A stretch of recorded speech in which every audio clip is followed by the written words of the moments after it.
Hello, this is Sean Fulop once again with another tutorial on how to use Praat.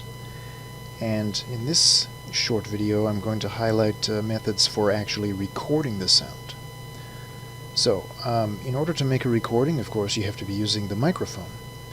Some of you may wish to have microphones that plug into the computer, or you could just use the one that comes with the screen.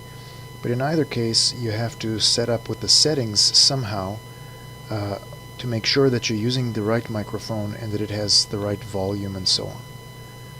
So if we check in here in Windows, you have a selector for the recording devices, and in a Mac system you have to use the settings from the upper left corner of the screen, I believe, but you get the same kinds of choices.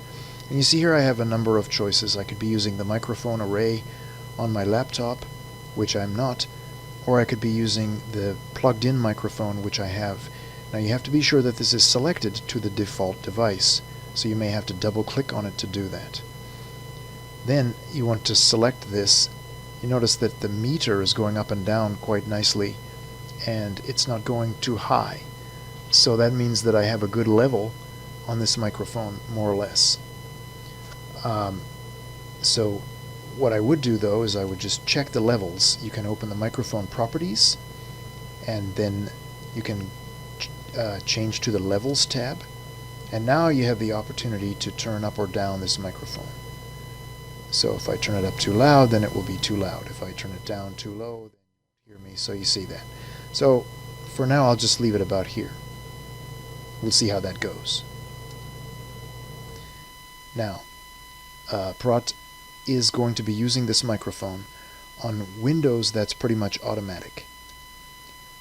On a Mac, you may have to set the Praat preferences for sound recording to make certain that Praat will also select this microphone. On the Mac system, it has to be set twice. It's very strange.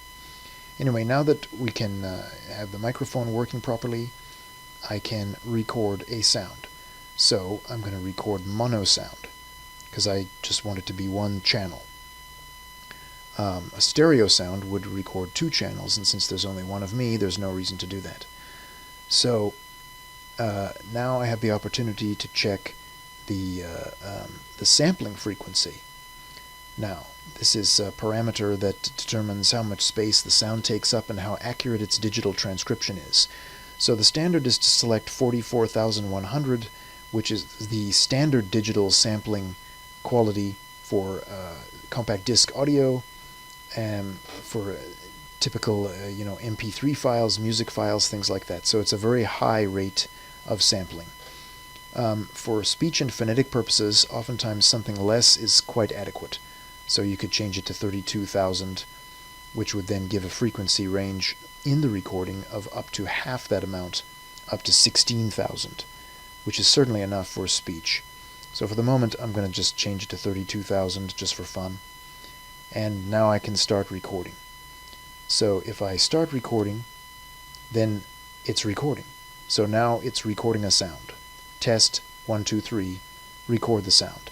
And you see the meter is going up, only hitting the yellow, which means it's a good level for my speech. If it hits the red, then it will clip and the sound signal will not be properly recorded. So I'm going to stop the recording now. Now that I've stopped the recording, you can see I have a certain amount of my buffer that's used. If I wish now, I can name the sound something other than untitled, like test 1 or something like that. And now I have to click Save to List. If I don't click Save to List, it will never become a sound object here in my list. And then when I close this window, it would evaporate. So you have to click Save to List. Now I have a sound object, and now I can use it. And the last time I showed a video on Praat, it was about viewing and editing the sound. So there it is there. I'm going to take all the other analyses away, so it only shows the waveform.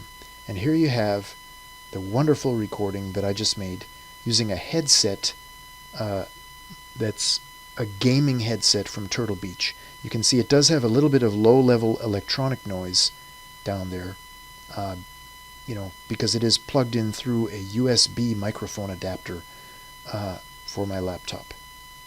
So if I just play this, let's be sure it's there, then it's recording. So now it's recording a sound. Test, 1, 2, 3, record the sound. And you see the meter is going up, only hitting the yellow, which means it's a good level for... Okay, fair enough.